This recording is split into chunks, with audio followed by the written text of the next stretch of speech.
गेल्यानंतर आम्हाला कळलं ना दारू पिऊनच मेलेत. आता हे आम्हाला कळतं नॉर्मल नागरिकांना. पोलीस काय करतात इथं?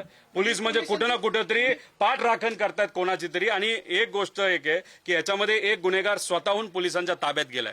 आता तुम्ही बघा, हिस्ट्री बघा, जेव्हा एखादा व्यक्ती मुद्दामून ताब्यात जातो त्यात असं ठरवलं जातं की पुढचं इन्व्हेस्टिगेशन करायचं नाही. त्यामुळे पोलिसांकडनं मुद्दामून या माणसाला सांगण्यात आलं तू पुढे ये, म्हणजे पुढचं इन्व्हेस्टिगेशन झालं नाही पाहिजे. म्हणजे ह्याचा जो मेन शार्क मासा आहे, मोठा मासा आहे, ज्याने हे सगळं करामती केलेलं आहे, त्याला वाचवण्याचा पूर्णपणे पोलिसांकडनं, पिंपरी चिंचवड सुद्धा या पोलिसांकडनं सुद्धा ते केलं जातं.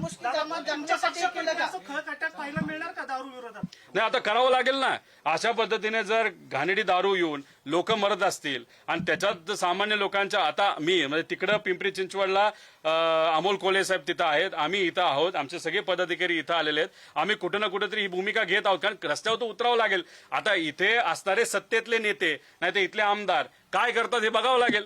आहेत ना तुम्ही सत्तेत, काय करताय सत्तेत जाऊन? विकास निधी पाहिजे आणि गरीब का मतदान आणि लोकांना वाऱ्यावर 5 वर्ष सोडणार? पूर्णपणे प्रशासन फेल गेलेलं आहे, पोलीस डिपार्टमेंट फेल गेलेलं आहे. पैसा मोठ्या प्रमाणात त्या ठिकाणी खाल्ला गेला आहे.